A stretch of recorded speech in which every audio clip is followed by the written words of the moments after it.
Welcome to Master Key classes. നമ്മളിന്ന് discuss ചെയ്യാൻ പോകുന്നത് ലാസ്റ്റ് 2025 നടന്നിട്ടുള്ള കുറച്ച് കേരള PSC എക്സാംസിൻ്റെ കറണ്ട് അഫയേഴ്സിൽ വന്ന കുറച്ച് ക്വസ്റ്റ്യൻസ് ആണ്. എന്തായാലും കറണ്ട് അഫയേഴ്സ് ക്വസ്റ്റ്യൻസ് അല്ലെങ്കിൽ PYQ ക്വസ്റ്റ്യൻസ് ഡിസ്കസ് ചെയ്യുന്നത് നമുക്കിനി വരാൻ പോകുന്ന പരീക്ഷകൾക്ക് വളരെയധികം ഉപകാരപ്പെടും. അതായത് ഇപ്പോൾ വരാൻ പോകുന്ന ഡിഗ്രി പ്രിലിംസിനൊക്കെ വളരെയധികം ഉപകാരപ്പെടും നമുക്കറിയാം. സോ നമുക്ക് എന്തായാലും സമയം കളയാതെ ഡിസ്കസ് ചെയ്യാം. ഫസ്റ്റ് ക്വസ്റ്റ്യൻ എന്ന് പറയുന്നത് ഇപ്പോൾ നമുക്ക് നോക്കാം. 2025 ജൂണിൽ അഴീക്കൽ തീരത്ത് നിന്ന് 44 നോട്ടിക്കൽ മൈൽ അകലെ വെച്ച് കത്തിയമർന്ന കപ്പൽ കൊളംബോയിൽ നിന്ന് മുംബൈയിലെ ഏത് തുറമുഖത്തേക്കാണ് യാത്ര തിരിച്ചത്? Option A Trombay, option B Jaigarh, option C Vijaydurg, option D Navasheva. അപ്പം ഈ ക്വസ്റ്റ്യൻ ഡിസ്കസ് ചെയ്യുന്നതിന് മുന്നേ ഒരു കാര്യം ഞാൻ പറഞ്ഞോട്ടെ. ഇപ്പം ഏറ്റവും അടുത്ത് നടന്നിട്ടുള്ള കുറച്ച് ദുരന്തങ്ങൾ അല്ലെങ്കിൽ അതിപ്പം എന്താ പറയുക, കാർ അപകടമൊന്നുമല്ല, എന്തായാലും വിമാന ദുരന്തങ്ങളോ അല്ലെങ്കിൽ കപ്പൽ ദുരന്തങ്ങളോ നമ്മുടെ മൊത്തം ആഭ്യന്തരത്തെയും അല്ലെങ്കിൽ നമ്മുടെ സംസ്ഥാനത്തിൻ്റെ ഏറ്റവും അടുത്ത് നടന്നിട്ടുള്ള ലൊക്കേഷനിൽ നടന്നിട്ടുള്ള കാര്യങ്ങളൊക്കെ നമ്മുടെ PSC പരീക്ഷയ്ക്ക് ഇപ്പം വന്ന് കാണുന്നത് വളരെയധികം കോമൺ ആയിട്ട് മാറിയിട്ടുണ്ട്. അപ്പം അങ്ങനത്തെ ഇതിൽ ഫാക്ട്സ് ഉണ്ടെങ്കിൽ നമ്മൾ റിവൈസ് ചെയ്തിട്ട് പോകുന്നതായിരിക്കും എപ്പോഴും പരീക്ഷയ്ക്ക് നല്ലത്. അപ്പോൾ നമുക്കിതിന് ഉത്തരം നോക്കാം. ഇതിന് ഉത്തരം എന്ന് പറയുന്നത് എന്താണ്? നവശേവയാണ്. അതായത് 2025 ജൂൺ 9 കണ്ണൂരിലെ അഴീക്കൽ തീരത്ത് നിന്നും ഏകദേശം 44 നോട്ടിക്കൽ മൈൽ അകലെ വെച്ച് തീപിടിച്ച സിംഗപ്പൂർ ചരക്ക് കപ്പലായിട്ടുള്ള കൊളംബോയ് MV വാൻ ഹായ് 503 ലക്ഷ്യമിട്ടിരുന്നത് മുംബൈയിലെ നവശേവ തുറമുഖത്തെ ആയിരുന്നു. അപ്പോൾ യാത്ര ആരംഭിച്ചത് ശ്രീലങ്കയിലെ കൊളംബോയില് ജൂൺ 7 അത് എത്തേണ്ടത് ജൂൺ 10 മുംബൈയിൽ. പക്ഷേ നിർഭാഗ്യവശാൽ സാധിച്ചില്ല. അപ്പോൾ അടുത്ത ക്വസ്റ്റ്യൻ നമുക്ക് നോക്കാം. 2024 നടന്ന ബ്രിക്സ് ഉച്ചകോടിയുമായി ബന്ധപ്പെട്ട താഴെ കൊടുത്തിരിക്കുന്ന പ്രസ്താവനകൾ ശരിയെന്നാണ് ചോദ്യം. അപ്പോൾ ഒന്നാമത്തെ പ്രസ്താവന നമുക്ക് നോക്കാം. 16ാം ഉച്ചകോടിയാണ് കസാനിൽ നടന്നത്. കസാൻ സ്ഥിതി ചെയ്യുന്നത് ചൈനയിലാണ്. ബ്രിക്സിന്റെ ആസ്ഥാനം ന്യൂഡൽഹിയിലാണ്. 2009 ബ്രിക്സ് രൂപം കൊണ്ടത്. അപ്പോൾ ഇത്രയും സ്റ്റേറ്റ്മെന്റ് ആണ് നമുക്ക് തന്നിട്ടുള്ളത്. അപ്പോൾ നമുക്ക് ലോജിക്കലി ഇതിനകത്ത് ഏത് സ്റ്റേറ്റ്മെന്റ് ഒഴിവാക്കാൻ പറ്റും? കുറച്ച് പത്രം വായിക്കുന്ന ആൾക്കാർക്ക് അല്ലെങ്കിൽ കുറച്ചൊക്കെ ശ്രദ്ധിക്കുന്ന ആൾക്കാർക്ക് മനസ്സിലാവാൻ പറ്റും. ഇതിൽ ഒരു പോയിന്റ് നമുക്ക് എന്ത് ചെയ്യാൻ പറ്റും? ഈസിയായിട്ട് എലിമിനേറ്റ് ചെയ്യാൻ പറ്റും. ബ്രിക്സിന്റെ ആസ്ഥാനം ന്യൂഡൽഹിയിലാണെന്ന് നമുക്ക് ഡിലീറ്റ് ചെയ്യാൻ പറ്റും അല്ലേ? അപ്പോൾ നമുക്ക് ഏതൊക്കെ മാറി കിട്ടും? ഓപ്ഷൻ സിയും പോകും, അതേപോലെ ഓപ്ഷൻ ഡിയും പോകും. പിന്നെ നമുക്ക് ആകെയുള്ള ഓപ്ഷൻ എന്ന് പറയുന്നത് 1ഉം 2ഉം അല്ലെങ്കിൽ 1ഉം 4ഉം മാത്രമാണ്. അപ്പൊ അതിൽ നമുക്ക് 50-50 ചാൻസുകൾ കിട്ടിയ സ്ഥിതിക്ക് നമ്മൾ അത് വെച്ച് ഉപയോഗിക്കുന്നതാണ് എപ്പോഴും നല്ലത്. അപ്പൊ നമുക്ക് നോക്കാം. ഇതിന് ഉത്തരം എന്ന് പറയുന്നത് എന്താണ്? 1ഉം 4ഉം മാത്രമാണ്. 1ഉം 4ഉം മാത്രമാണ്. അപ്പൊ എങ്ങനെയാണ്? 16ാം ഉച്ചകോടി ആണ് കസാനിൽ നടന്നത്. അത് ആ ഒരു സ്റ്റേറ്റ്മെന്റ് ശരിയാണ്. എന്ത്? 2024 ഒക്ടോബർ 22 മുതൽ 24 വരെ റഷ്യയിലെ കസാനിലാണ് 16ാമത്തെ ബ്രിക്സ് ഉച്ചകോടി നടന്നത്. അതേപോലെ തന്നെ കസാൻ സ്ഥിതി ചെയ്യുന്ന ചൈനയിലാണെന്ന സ്റ്റേറ്റ്മെന്റ് ആണ് ഇവിടെ തെറ്റാണ്. എന്താണ്? കസാൻ സ്ഥിതി ചെയ്യുന്നത് എവിടെയാണ്? റഷ്യയിലാണ് സ്ഥിതി ചെയ്യുന്നത്. കസാൻ സ്ഥിതി ചെയ്യുന്നത് റഷ്യയിലാണ്. അതുപോലെ തന്നെ ബ്രിക്സിന്റെ ആസ്ഥാനം എവിടെയാണ്? ന്യൂഡൽഹി ആണെന്നാണ് ഇവർ പറഞ്ഞേക്കുന്നത്. പക്ഷേ ബ്രിക്സിന് ഒരു നിശ്ചിത ആസ്ഥാനം ഇല്ല എന്ന് മിക്കവാറും ബ്രിക്സിനെ പറ്റി ഏറെക്കുറെ കുറച്ചെങ്കിലും അറിയുന്ന ആൾക്കാർക്ക് മനസ്സിലായിട്ടുണ്ടാവും. എന്നാൽ ബ്രിക്സ് സ്ഥാപിച്ച ന്യൂ ഡെവലപ്മെന്റ് ബാങ്കിന്റെ ആസ്ഥാനം ചൈനയിലെ ഷാങ്ഹായിലാണ്. അപ്പം ബ്രിക്സ് സ്ഥാപിച്ച ന്യൂ ഡെവലപ്മെന്റ് ബാങ്കിന്റെ ആസ്ഥാനം എവിടെയാണ്? ചൈനയിലെ ഷാങ്ഹായിലാണ്. ആ ഒരു കാര്യം പ്രത്യേകം ഓർക്കുക. ന്യൂ ഡെവലപ്മെന്റ് ബാങ്കിന്റെ ആസ്ഥാനം എവിടെയാണ്? ചൈനയിലെ ഷാങ്ഹായില് ആണ്. അതേപോലെ 2009 ബ്രിക്സ് രൂപം കൊണ്ടത്. യെസ്, അത് ശരിയാണ്. ബ്രിക്സ് രൂപം കൊണ്ടത് 2009. 2009 ജൂൺ 14 ലക്ഷ്യയിലെ യെക്കാറ്ററിൻബർഗിലാണ് ആദ്യത്തെ ബ്രിക്സിന്റെ ഉച്ചകോടി നടന്നത്. പിന്നീട് 2010 ദക്ഷിണാഫ്രിക്ക ചേർന്നുകൊണ്ട് ഇത് ബ്രിക്സ് ആയിട്ട് മാറിയത്. ഓക്കെ, ബ്രിക്സ് എന്നുള്ള ആ എസ് എന്താണ്? സൗത്ത് ആഫ്രിക്ക ആയിരുന്നു അല്ലേ? അപ്പം ആദ്യം ഇത് ഉണ്ടായത് 2009 ജൂൺ 14 2010 ദക്ഷിണാഫ്രിക്ക ചേർന്നുകൊണ്ടാണ് ബ്രിക് എന്നുള്ളത് ബ്രിക്സ് ആയിട്ട് മാറിയത്. ഇനി നമുക്ക് അടുത്ത ക്വസ്റ്റ്യൻ നോക്കാം. ബ്രിക്സിന്റെ അടുത്ത ക്വസ്റ്റ്യൻ നോക്കുന്നതിന് മുന്നേ കുറച്ച് കാര്യങ്ങൾ ഉൾപ്പെടുത്തിയിട്ടുണ്ട് ഒരു ക്വസ്റ്റിനെ പറ്റിയിട്ടുള്ളത്. അപ്പം ബ്രിക്സിന്റെ അംഗരാജ്യങ്ങൾ ആരൊക്കെയാണെന്നുള്ളതാണ്. ബ്രസീലുണ്ട്, റഷ്യ ഉണ്ട്, ഇന്ത്യ ഉണ്ട്, ചൈനയുണ്ട്, ദക്ഷിണാഫ്രിക്കയുണ്ട്, സൗത്ത് ആഫ്രിക്കയുണ്ട്. അപ്പൊ അംഗരാജ്യങ്ങൾ ആരംഭത്തിൽ ഉണ്ടായിരുന്നാട്ടെ ഇവര് ബ്രസീല്, റഷ്യ, ഇന്ത്യ, ചൈന, ദക്ഷിണാഫ്രിക്ക. അതിൽ പുതിയ അംഗങ്ങൾ 2024 ജോയിൻ ചെയ്തുള്ള പുതിയ അംഗങ്ങൾ ആരൊക്കെയാണ് നമുക്ക് നോക്കാം. ആരൊക്കെയാണ്? ഈജിപ്റ്റ് ഉണ്ട്, എത്യോപ്യ, ഇറാൻ, UAE. അതേപോലെ ആദ്യത്തെ ഉച്ചകോടി നടന്ന വർഷം ഏതാണെന്ന് ചോദിച്ചാൽ 2009. സ്ഥലം എന്ന് ചോദിച്ചു കഴിഞ്ഞാൽ യെക്കാറ്ററിൻബർഗ് ആണ്. റഷ്യയിലെ യെക്കാറ്ററിൻബർഗിലാണ് ആദ്യത്തെ ഉച്ചകോടി നടന്നിട്ടുണ്ടായിരുന്നത്. അതുപോലെ 16ാം ഉച്ചകോടിയിൽ പ്രമേയം എന്തായിരുന്നു എന്ന് ചോദിച്ചു കഴിഞ്ഞാൽ strengthening multilateralism for just global development and security. Strengthening multilateralism for just global development and security. ഇതായിരുന്നു ആ ഒരു 16ാം ഉച്ചകോടിയുടെ പ്രമേയം എന്ന് പറയുന്നത്. ഇനി നമുക്ക് നോക്കാം അടുത്ത ക്വസ്റ്റ്യൻ. ഏത് കളിക്കാരനെ തോൽപ്പിച്ചാണ് ഗുകേഷ് ഡി നമ്മുടെ 2024 ഫിഡെ ലോക ചെസ് ചാമ്പ്യൻ ആയത്? ഫിഡെ ലോക ചെസ് ചാമ്പ്യൻ ആയത് ഏത് കളിക്കാരനെ തോൽപ്പിച്ചാണ് ഗുകേഷ് ഡി 2024 ഫിഡെ ലോക ചെസ് ചാമ്പ്യൻ ആയത്? നമുക്ക് ഓപ്ഷൻസ് നോക്കാം. മാഗ്നസ് കാൾസൺ, അതുപോലെ Ding Liren, Hikaru നക്കാമുറ, Gary Kasparov. അപ്പോൾ ഇതിൽ ആരായിരുന്നു നമുക്ക് എല്ലാവർക്കും അറിയാം. ആരായിരുന്നു? ഡിങ് ലിറൻ ആണ് ആൻസർ എന്ന് പറയുന്നത്. ഡിങ് ലിറൻ ആണ്. അത് 2024 നവംബർ ഡിസംബർ മത്സരങ്ങളിൽ സിംഗപ്പൂരിൽ വെച്ച് നടന്ന ഫിഡെ ലോക ചെസ് ചാമ്പ്യൻഷിപ്പിൽ ചൈനയുടെ ഡിങ് ലിറനെ പരാജയപ്പെടുത്തിയാണ് ഇന്ത്യയുടെ ഡി ഗുകേഷ് ലോക ചാമ്പ്യൻ ആയത്. അതുപോലെ തന്നെ ചരിത്ര നേട്ടമാണിത്. ഈ വിജയത്തോടെ ലോക ചെസ് ചാമ്പ്യൻഷിപ്പിൽ നേടുന്ന ഏറ്റവും പ്രായം കുറഞ്ഞ താരം 18 വയസ്സേ ഉള്ളൂ നമ്മുടെ ഡി ഗുകേഷ് എന്നല്ലേ എന്ന റെക്കോർഡ് ഗുകേഷ് സ്വന്തമാക്കി. ഗാരി കാസ്പറോവിന്റെ 40 വർഷം പഴക്കമുള്ള റെക്കോർഡാണ് അദ്ദേഹം തകർത്തത്. അതേപോലെ ഇന്ത്യൻ പെരുമയാണ്. വിശ്വനാഥൻ ആനന്ദിന് ശേഷം ലോക ചെസ് ചാമ്പ്യൻഷിപ്പ് നേടുന്ന 2ാമത്തെ ഇന്ത്യക്കാരനാണ് ഗുകേഷ്. അപ്പം ഡി ഗുകേഷിനെ പറ്റിയുള്ള ഡീറ്റെയിൽസ് കുറച്ച് അറിഞ്ഞിരിക്കുന്നത്, അതായത് ഇങ്ങനത്തെ കുറച്ച് ഡീറ്റെയിൽസ് അറിഞ്ഞിരിക്കുന്നത് വളരെ നല്ലതായിരിക്കും. ഇനിയുള്ള എക്സാമിനും ഡി ഗുകേഷ് ഒരു ക്വസ്റ്റ്യൻ ആയിട്ട് വരാൻ ചാൻസ് ഉണ്ട്. അതേപോലെ പിന്നീട് നടന്നിട്ടുള്ള ലോക ചെസ് ചാമ്പ്യൻഷിപ്പുകളോ അല്ലെങ്കിൽ ചില ചെസ് ചാമ്പ്യൻഷിപ്പുകളൊക്കെ വന്നിട്ടുണ്ട്. അതിൻ്റെ കുറച്ച് ഫാക്ട്സ് കൂടെ അറിഞ്ഞിരുന്നു കഴിഞ്ഞാൽ അടുത്ത പരീക്ഷയ്ക്കും ഉപകാരപ്പെടും. അടുത്ത ക്വസ്റ്റ്യൻ നമുക്ക് നോക്കാം. താഴെ കൊടുത്തിരിക്കുന്നവയിൽ തെറ്റായ ജോഡി കണ്ടെത്തുക.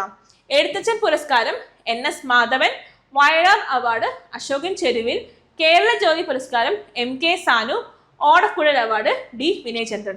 ഇതിൽ ഏതാണ് തെറ്റായ ജോഡി എന്നാണ് ക്വസ്റ്റ്യൻ. ഇപ്പൊ സാധാരണ നേരത്തെയൊക്കെ PSC ചെയ്യുന്ന വെച്ചാൽ ഈ എഴുത്തച്ഛൻ പുരസ്കാരം ഈ വർഷം കിട്ടിയത് ആര്, അങ്ങനെ ക്വസ്റ്റ്യൻ ആ ഒറ്റ സ്റ്റേറ്റ്മെന്റ് നിർത്തുമായിരുന്നു. പക്ഷെ ഇപ്പൊ അങ്ങനെയല്ല. നമുക്ക് കുറേ ഫാക്ട്സും അതിന്റെ ക്ലാരിറ്റി ഉണ്ടെങ്കിൽ മാത്രമേ നമുക്ക് ഇതിൽ നിന്ന് കറക്റ്റ് ആൻസർ പിക്ക് ചെയ്യാൻ പറ്റുള്ളൂ അല്ലേ. അപ്പോൾ നമുക്ക് നോക്കാം ഇതിൽ ഉത്തരം എന്താണ്. ഇതിൽ ഉത്തരം നമുക്ക് 4 മാത്രമാണ് അല്ലേ. ഓടക്കുഴൽ അവാർഡ് ഡി വിനയചന്ദ്രൻ അല്ല കിട്ടിയിട്ടുള്ളത് അല്ലേ. ഡി വിനയചന്ദ്രൻ 2013 മരിച്ചുപോയൊരു വ്യക്തിയാണ്. അപ്പൊ നമുക്ക് നോക്കാം. എഴുത്തച്ഛൻ പുരസ്കാരം NS മാധവനുള്ള ശരിയാണ്. കാരണം 2024 എഴുത്തച്ഛൻ പുരസ്കാരം പ്രശസ്ത എഴുത്തുകാരൻ NS മാധവനാണ് ലഭിച്ചത്. 2025 ഈ പുരസ്കാരം കവി KG ശങ്കരപ്പിള്ളയ്ക്കാണ് ലഭിച്ചത്. നമ്മുടെ 2025 ഡീറ്റെയിലും കൂടെ ഉൾപ്പെടുത്തിയിട്ടുണ്ട്. അതായത് കവി KG ശങ്കരപ്പിള്ളയ്ക്കാണ് 2025 ഈ പുരസ്കാരം ലഭിച്ചത്. ഇനി വയലാർ അവാർഡിന്റെ കാര്യത്തിലാണെങ്കിൽ അശോകൻ ചെരുവിലാണ് അത് നേടിയത് വയലാർ അവാർഡ്. ആ ഒരു സ്റ്റേറ്റ്മെന്റ് ശരിയാണ്. 2024 48ാമത് വയലാർ രാമവർമ്മ സ്മാരക സാഹിത്യ പുരസ്കാരം അശോകൻ ചെരുവിലെ കാട്ടൂർ കടവ് എന്ന നോവലിനാണ് ലഭിച്ചത്. കാട്ടൂർ കടവ് എന്ന നോവലിനാണ് ലഭിച്ചത്. ഇനി കേരള ജ്യോതി പുരസ്കാരത്തിന്റെ കാര്യം പറയുകയാണെങ്കിൽ MK സാനു. ഇത് വളരെ ശരിയാണ്. ഇത് കേരള സർക്കാർ നൽകുന്ന പരമോന്നത സിവിലിയൻ ബഹുമതിയായ കേരള ജ്യോതി പുരസ്കാരം 2024 അധ്യാപകനും നിരൂപകനുമായ MK സാനുവിനാണ് ലഭിച്ചത്. 2025 ഈ പുരസ്കാരം ലഭിച്ചത് ഡോക്ടർ MR രാഘവ വാര്യർക്കാണ് ഈ പുരസ്കാരം ലഭിച്ചത്. ഒപ്പം 2025 ഡോക്ടർ MR രാഘവ വാര്യർക്കും അത് 2024 MK സാനുവിനുമാണ് ഇത് ലഭിച്ചത്. ഇനി ഓടക്കുഴൽ അവാർഡ് കാര്യം വരുമ്പോഴാണ് നമുക്ക് ആൻസർ തന്നിരുന്ന ഓപ്ഷൻ തെറ്റിയത് അല്ലേ. അപ്പോൾ ഓടക്കുഴൽ അവാർഡ് ഡി വിനയചന്ദ്രൻ എന്നുള്ളതായിരുന്നു കൊടുത്തിരിക്കുന്ന ആ ഒരു ജോഡി. പക്ഷെ അത് തെറ്റായിരുന്നു. കവി ഡി വിനയചന്ദ്രൻ 2013 അന്തരിച്ച വ്യക്തിയാണ്. 2024 ഓടക്കുഴൽ അവാർഡ് ലഭിച്ചത് കെ അരവിന്ദാക്ഷന്റെ ഗോപ എന്ന നോവലിനാണ്. കെ അരവിന്ദാക്ഷന്റെ ഗോപ എന്ന നോവലിനാണ് 2024 ഓടക്കുഴൽ അവാർഡ് ലഭിച്ചത്. അതുപോലെ തന്നെ 2025 ഈ പുരസ്കാരം ലഭിച്ചത് EP രാജഗോപാലിനാണ്. അപ്പോൾ 2025 ഓടക്കുഴൽ അവാർഡ് ലഭിച്ചത് EP രാജഗോപാലിനാണ്. ഓക്കെ, അപ്പോൾ അടുത്ത ക്വസ്റ്റ്യൻ നോക്കാം.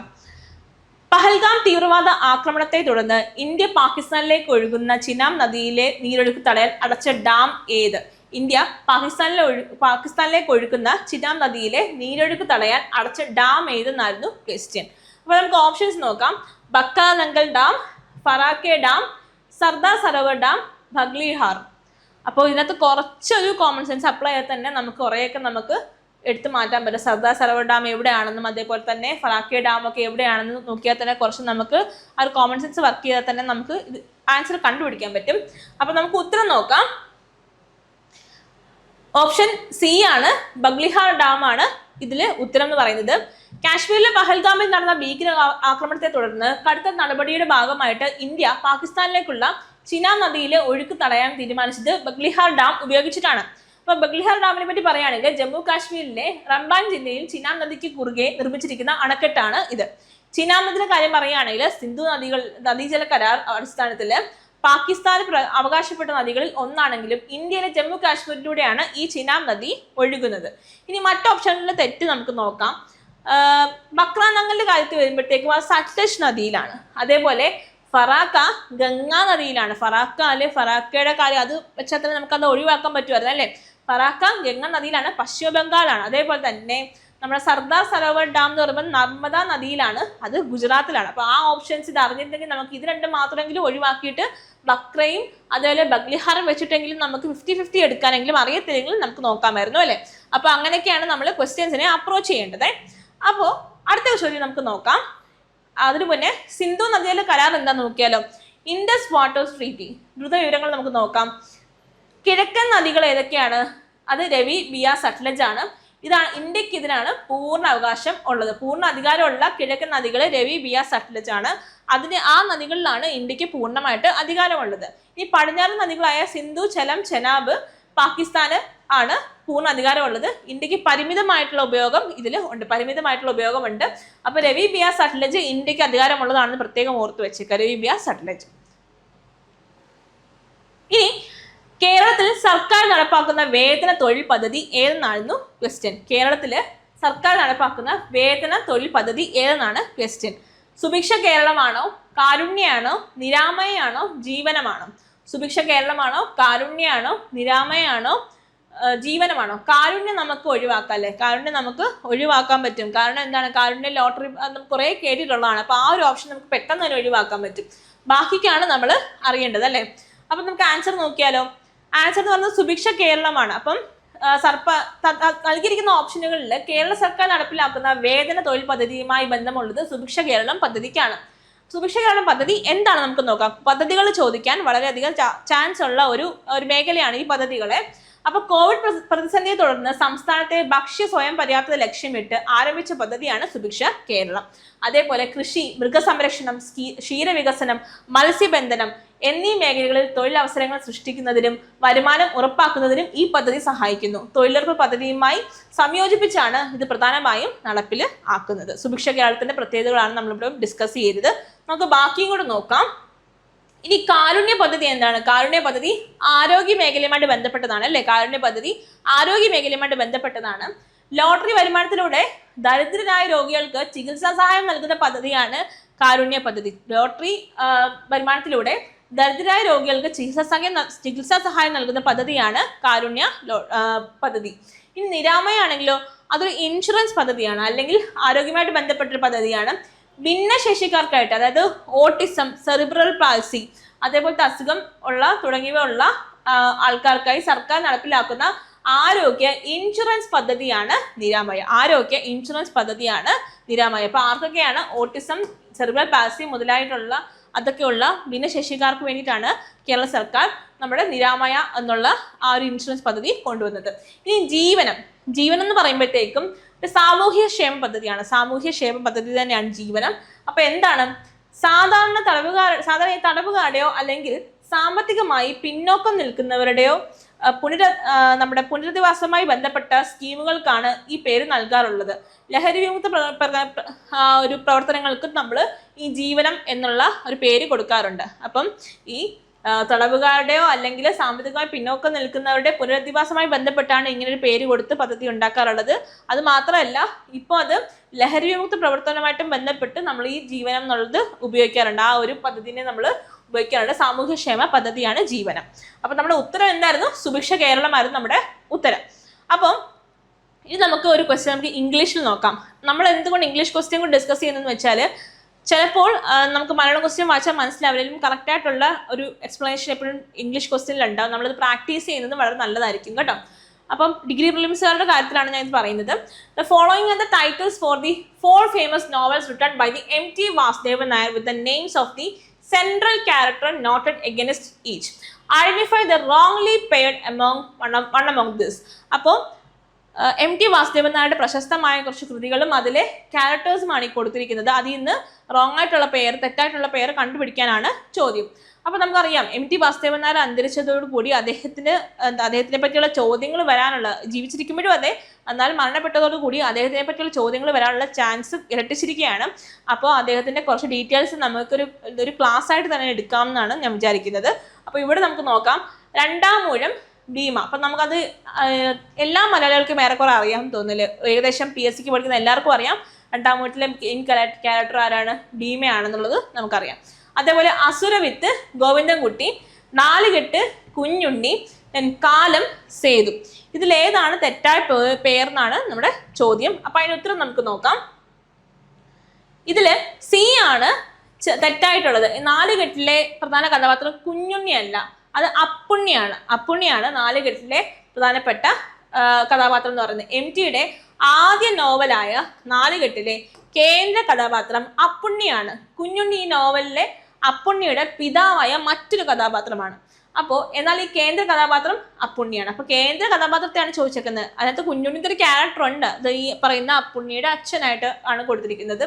അപ്പോൾ ആ ഒരു ഓപ്ഷനാണ് തെറ്റായിട്ട് ഉള്ളത്. ബാക്കിയുള്ള നമുക്ക് നോക്കാം. അതായത് രണ്ടാം ഊഴം ഭീമനാണ് അതിലെ പ്രധാനപ്പെട്ട ക്യാരക്ടർ. മഹാഭാരത കഥ ഭീമന്റെ കാഴ്ചപ്പാടിലൂടെ അവതരിപ്പിക്കുന്ന നോവലാണ് രണ്ടാം ഊഴം. അതുപോലെ അസുരവിത്തിന്റെ കാര്യം പറയുകയാണെങ്കിൽ ഗോവിന്ദൻകുട്ടിയാണ് അതിലെ മെയിൻ ക്യാരക്ടർ. അപ്പോൾ ഗോവിന്ദൻകുട്ടി എന്ന കേന്ദ്ര കഥാപാത്രത്തിന്റെ സംഘർഷങ്ങളിലും കൂടിയാണ് ഈ നോവൽ മുന്നോട്ട് പോകുന്നത്. നമ്മൾ പറയുന്നത് അസുരവിത്ത് എന്നുള്ള നോവലിനെ പറ്റിയാണ്. MT വാസുദേവൻ നായരാണ് എഴുതിയിട്ടുള്ളത്. അടുത്തത് കാലം എന്നുള്ള നോവലില് സേതു എന്നൊരു കഥാപാത്രമാണ്. അത് ശരിയാണ്, സേതു എന്നുള്ള കഥാപാത്രമാണ് അതിന്റെ കേന്ദ്ര കഥാപാത്രം. അപ്പം സേതു എന്ന കഥാപാത്രത്തിന്റെ ജീവിതത്തിലൂടെ കാലം വരുത്തുന്ന മാറ്റങ്ങളെയാണ് ഈ നോവൽ അടയാളപ്പെടുത്തുന്നത്. അപ്പൊ നമുക്ക് ഉത്തരം കിട്ടി. നമുക്ക് അടുത്ത ക്വസ്റ്റ്യനിലേക്ക് പോകാം. ഇന്ത്യയുടെ 16ാം ധനകാര്യ കമ്മീഷന്റെ ചെയർമാൻ ആരാണ്? ഇന്ത്യയുടെ 16ാം ധനകാര്യ കമ്മീഷന്റെ ചെയർമാൻ ആരാണെന്നാണ് ക്വസ്റ്റ്യൻ. അപ്പൊ നമുക്ക് ഓപ്ഷൻസ് നോക്കാം. Nandkishore Singh, doctor Arvind Panagariya, YV Reddy, Abhijit Sen. Nandkishore Singh, doctor Arvind Panagariya, YV Reddy, Abhijit Sen. അപ്പോൾ PSCക്ക് പ്രിപ്പയർ ചെയ്യുന്ന ഒരു ഉദ്യോഗാർത്ഥി അല്ലെങ്കിൽ ആ ഒരു ആസ്പിറന്റ് ചെയ്യേണ്ടത് എന്താണെന്ന് വെച്ചാൽ ഇങ്ങനത്തെ മേജർ പൊസിഷൻസിൽ ഇരിക്കുന്ന ആൾക്കാർ ആരാണ്, എത്രാമത്തെ ആളാണത്. ഇപ്പം ഇന്ത്യയുടെ 16ാം ധനകാര്യ കമ്മീഷൻ എന്നാണ് അല്ലെ, എത്രാമത്തെ ആളാണ് ഇപ്പോൾ ഇരിക്കുന്നത്, ഈ വർഷം ഇരിക്കുന്നത്. അദ്ദേഹത്തിന് തൊട്ട് മുന്നേ ഇരുന്ന ആരാണ്, ആദ്യത്തെ ആൾ ആരാണ്, ഫസ്റ്റ് ധനകാര്യ കമ്മീഷൻ ചെയർമാൻ ആരാണ്, അതുപോലെ തൊട്ട് മുന്നേ 15ാമത്തത് ആരായിരുന്നു, 16ാമത്തത് ആരായിരുന്നു, ഏറ്റവും ലേറ്റസ്റ്റ്. ഇത്രയാണ് നമ്മൾ ഏറെക്കുറെ ഒരു പൊസിഷനെ പറ്റി പഠിക്കുമ്പോൾ അറിഞ്ഞിരിക്കേണ്ട കുറച്ച് ഫാക്ട് എന്ന് പറയുന്നത്. അപ്പൊ ഇവിടെ നമുക്ക് നോക്കാം ഉത്തരം എന്ന് പറയുന്നത് ഡോക്ടർ അരവിന്ദ് പനഗരിയാണ് ഉത്തരം. ഡോക്ടർ അരവിന്ദ് പനഗരിയാണ് ഉത്തരം. ഭാരത സർക്കാർ 2023 ഡിസംബറിലാണ് 16ാമത്തെ ധനകാര്യ കമ്മീഷനെ പ്രഖ്യാപിച്ചത്. ഭാരത സർക്കാർ 2023 ഡിസംബറിലാണ് 16ാമത്തെ ധനകാര്യ കമ്മീഷനെ പ്രഖ്യാപിച്ചത്. അപ്പോൾ ഇതിന് അധ്യക്ഷനായി നിയമിതനായത് നീതി ആയോഗിന്റെ മുൻ വൈസ് ചെയർമാൻ കൂടിയായ ഡോക്ടർ അരവിന്ദ് പനഗരിയാണ്. അപ്പൊ നീതി ആയോഗിന്റെ മുൻ വൈസ് ചെയർമാനായ ഡോക്ടർ അരവിന്ദ് പനഗരിയാണ് ഇതിന്റെ അധ്യക്ഷനായിട്ട് നിയമിതനായത്. അപ്പൊ ബാക്കിയുള്ള ഓപ്ഷൻസ് നമുക്ക് ചെക്ക് ചെയ്ത് നോക്കാം.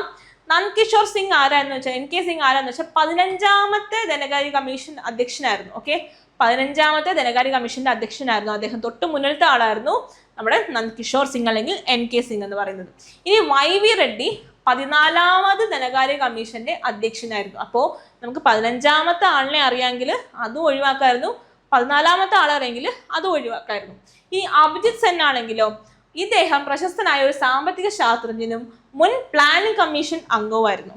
ഓക്കെ, അഭിജിത് സെന് ഇദ്ദേഹം പ്രശസ്തനായ ഒരു സാമ്പത്തിക ശാസ്ത്രജ്ഞനും മുൻ പ്ലാനിംഗ് കമ്മീഷൻ അംഗവും ആയിരുന്നു.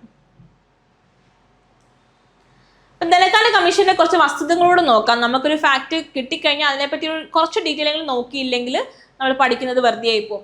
അതുകൊണ്ട് ഭരണഘടനാ അനുച്ഛേദ പ്രകാരം ആർട്ടിക്കിൾ 250 പ്രകാരമാണ് രാഷ്ട്രപതി ധനകാര്യ കമ്മീഷനെ നിയമിക്കുന്നത്. ആർട്ടിക്കിൾ 250 പ്രകാരമാണ് രാഷ്ട്രപതി ധനകാര്യ കമ്മീഷനെ നിയമിക്കുന്നത്. ഇവിടുത്തെ പ്രധാന പോയിന്റ് രാഷ്ട്രപതിയാണ് ധനകാര്യ കമ്മീഷനെ നിയമിക്കുന്നത്. കാലാവധി 16ാമത് കമ്മീഷൻ അതിന്റെ റിപ്പോർട്ട് 2025 ഒക്ടോബർ 31 സമർപ്പിക്കേണ്ടതുണ്ട്. 2026 ഏപ്രിൽ 1 മുതൽ 5 വർഷത്തേക്കുള്ള ശുപാർശകളാണ് ഈ കമ്മീഷൻ നൽകുക. ഇതിന്റെ സെക്രട്ടറി ഋത്വിക് രഞ്ജനം പാണ്ഡെയാണ് 16ാമത് ധനകാര്യ കമ്മീഷന്റെ സെക്രട്ടറി ഋത്വിക് രഞ്ജനം പാണ്ഡെ. അതേപോലെ ആദ്യത്തെ അധ്യക്ഷൻ നമ്മുടെ ധനകാര്യ കമ്മീഷന്റെ ആദ്യത്തെ അധ്യക്ഷൻ KC നിയോഗി ആയിരുന്നു. ഓക്കെ, ആദ്യത്തെ അധ്യക്ഷൻ KC നിയോഗി ആയിരുന്നു. അപ്പോൾ ധനകാര്യ കമ്മീഷന്റെ കുറച്ച് കാര്യങ്ങൾ നമ്മൾ നോക്കി. നമുക്ക് അടുത്ത ക്വസ്റ്റ്യനിലേക്ക് പോകാം. ഒരു രാജ്യം അതിൻ്റെ മണ്ണ് മാത്രമല്ല, ഒരു രാജ്യം അതിൻ്റെ ജനങ്ങളാണ് എന്ന വരികൾ ഉദ്ധരിച്ചാണ് കേന്ദ്ര ധനകാര്യ മന്ത്രി നിർമ്മല സീതാരാമൻ 2025 ബഡ്ജറ്റ് അവതരിപ്പിച്ചത്. ഈ വരികൾ എഴുതിയതാര്? അപ്പോൾ നമ്മുടെ കേന്ദ്ര ധനകാര്യ മന്ത്രിയായ നിർമ്മല സീതാരാമൻ 2025 ബഡ്ജറ്റ് അവതരിപ്പിച്ചപ്പോൾ ഉദ്ധരിച്ച വരികളാണ് മേൽ കൊടുത്തിരിക്കുന്നത്. അപ്പോൾ ഈ വരികൾ എഴുതിയത് ആരാണെന്നാണ് ക്വസ്റ്റ്യൻ. അപ്പം ഓപ്ഷൻസ് നമുക്ക് നോക്കാം. ഗുരുജട അപ്പറാവു, അതുപോലെ Rabindranath Tagore, ONV Kurup, doctor Sinthalingaiah. Gurajada Apparao, Rabindranath Tagore, ONV Kurup, doctor Sinthalingaiah. അപ്പൊ നമുക്ക് ഉത്തരം നോക്കിയാലോ? ഉത്തരം നോക്കാം. ഗുരുജട അപ്പറാവു ആയിരുന്നു ഈ ഒരു വരികൾ എഴുതിയത്. 2025 ഫെബ്രുവരി 1 കേന്ദ്ര ബജറ്റ് അവതരിപ്പിക്കവേ ധനകാര്യ മന്ത്രി നിർമ്മല സീതാരാമൻ ഉദ്ധരിച്ചത് പ്രശസ്ത തെലുങ്ക് കവിയും സാമൂഹിക പരിഷ്കർത്താവുമായ ഗുരുജാഡ അപ്പറാവുവിന്റെ വരികളാണ്. പ്രശസ്തമായ വരികൾ ഇങ്ങനെയാണ്: ദേശമെന്റെ മട്ടി കാത്തോയി, ദേശമെന്റെ മനുഷ്യലോയി. അതായത് ദേശം എന്നാൽ മണ്ണല്ല, ദേശം എന്നാൽ മനുഷ്യരാണ്. ഇതായിരുന്നു ആ വരികൾ. അപ്പോൾ സന്ദർഭം എന്താന്ന് വെച്ചാൽ ഇന്ത്യയിലെ സാമ്പത്തിക വളർച്ചയുടെ ഗുണഫലങ്ങൾ സാധാരണ ജനങ്ങളിലേക്ക് എത്തിക്കുക എന്ന ലക്ഷ്യത്തോടെയാണ് ബജറ്റ് പ്രസംഗത്തിൽ ഈ വരികൾ ഉപയോഗിച്ചത്. ഓക്കെ, അതേപോലെ ഗുരുജാഡ അപ്പറാവുവിനെ പറ്റി പറയുകയാണെങ്കിൽ ആധുനിക തെലുങ്ക് സാഹിത്യത്തിലെ അതികായനായ ഇദ്ദേഹം ദേശമുന്നു പ്രേമിഞ്ചുമന്ന രാജ്യത്തെ സ്നേഹിക്കുക എന്ന പ്രശസ്തമായ ഗീതത്തിലൂടെയാണ് ഈ വരികൾ ലോകത്തിന് നൽകിയത്. അപ്പോൾ നമ്മൾ കുറച്ച് ഡീറ്റെയിൽസ് നോക്കി. അപ്പം ഇത് ഒന്നുകൂടെ നിങ്ങൾ വായിക്കുക, അല്ലെ ഒന്നുകൂടെ നിങ്ങൾ കേൾക്കുക. അപ്പം നിങ്ങൾക്ക് ഇത്തിലൂടെ മനസ്സിൽ ഉറച്ചിരിക്കും കേട്ടോ. അപ്പം നമുക്ക് അടുത്ത ക്വസ്റ്റിലേക്ക് പോയാലോ? അടുത്ത ക്വസ്റ്റിലേക്ക് പോകുന്നതിന് മുന്നേ നമുക്ക് ബജറ്റിനെ പറ്റിയുള്ള കുറച്ച് ഡീറ്റെയിൽസും കൂടെ നോക്കാം. ഞാനത് ഉൾപ്പെടുത്തിയിട്ടുണ്ട്. അതായത് നമ്മൾ 2025 ബജറ്റ് അവതരിപ്പിച്ചത് കേന്ദ്ര ധനകാര്യ മന്ത്രി നിർമ്മല സീതാരാമൻ ആണ്. നിർമ്മല സീതാരാമൻ തുടർച്ചയായിട്ട് 8ാം തവണയാണ് ബജറ്റ് അവതരിപ്പിച്ചത്. ഇതോടെ മൊറാർജി ദേശായിയുടെ റെക്കോർഡിനൊപ്പം അവരെത്തി.